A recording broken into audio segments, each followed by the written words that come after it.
Welcome to The Explainer. What if I told you that for Black women in America, the burdens they carry aren't just a feeling, but a measurable, compounding weight? Well, today, we're unpacking exactly that, how history, economics, and social bias all intersect to create a reality that's unique and incredibly heavy. Right, so this isn't just a perception, more a feeling. As our source material puts it, it is a fundamental truth. But to really see this truth clearly, you can't just look at one issue at a time. You need a specific lens, a special analytical tool to see how all these different forces combine. So here's how we're going to break it down. First, we're going to define the lens we need. That's intersectionality. Then, we'll see it in action through a mother's story that literally changed America. After that, we'll dig into 4 key burdens, all backed by data. And finally, we'll calculate the real cost and explore the path of resistance. Okay, let's start with our lens. To really wrap our heads around this compounding weight, we first have to understand the framework that makes all these invisible forces, well, visible. So intersectionality. Now, the key thing to get here is that it isn't just about identity. It's a tool for analyzing systems. It shows us how huge forces like racism and sexism don't just add up. They actually interlock, they weave together, creating a totally unique harm that's way greater than the sum of its parts. This slide shows the difference perfectly. Think of it this way.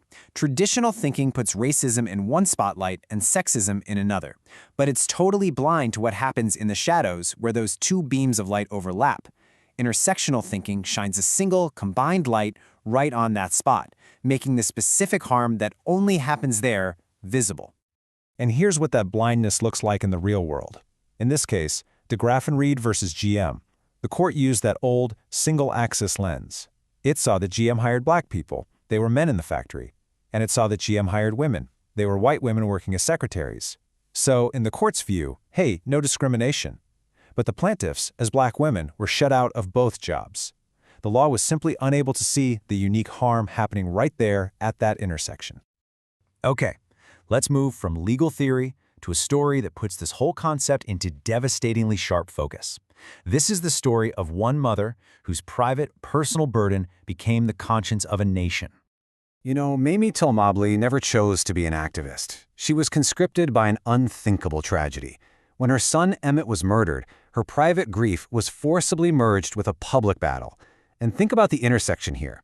A white mother would face a mother's grief. A black father would face racist injustice. Mamie Till Mobley was forced to bear the full, crushing weight of both at the exact same time. And with this decision, to hold an open casket funeral, she performed one of the most radical acts of political resistance you can imagine. It was a brilliant, courageous, and absolutely gut-wrenching media strategy. She weaponized her maternal grief, turning a private horror that the state of Mississippi wanted to bury into a public reckoning that helped spark the civil rights movement. And just look at this timeline. The acquittal of her son's murderers, that wasn't an end. It was a beginning. It cemented this burden for the rest of her life. From that moment on, she was no longer just a private citizen. She became a public symbol, forced to carry both her personal loss and a nation's fight for justice until the day she died. Mamie Till Mobley's story is just so powerful, but it's not unique. The intersecting burdens she carried are part of a larger systemic reality for black women. So now, let's break down 4 of those burdens and see how they actually show up in the data. First up, there's the psychological burden of strength. I'm sure you know the stereotype, the strong black woman. But it's more than just a trope. Sociologists call it a controlling image. And while it can be a source of incredible resilience, it's so often weaponized by society to deny black women's vulnerability. And this has lethal consequences, especially in healthcare, where their pain is systematically dismissed. Next is the burden of advocacy. Black women have been foundational leaders in every major social justice movement in U.S. history.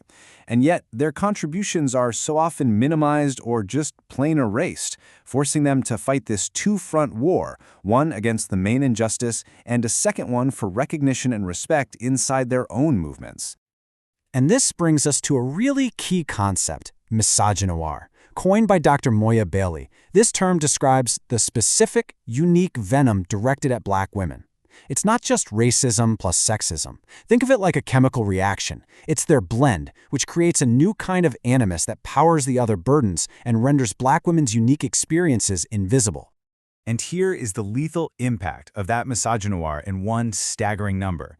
Black women are 3 to 4 times more likely to die from pregnancy-related complications than white women. And get this isn't about money or education. The disparity persists across all economic levels. It points directly to a system that simply does not listen when Black women say they are in pain. And finally, let's talk about the economic burden. This isn't abstract. It's a quantifiable cost.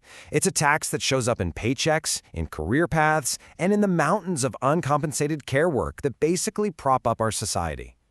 This data just makes the gap impossible to ignore.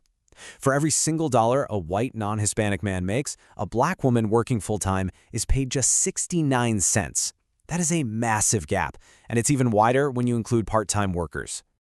And here's what's really stunning, what some call the education paradox.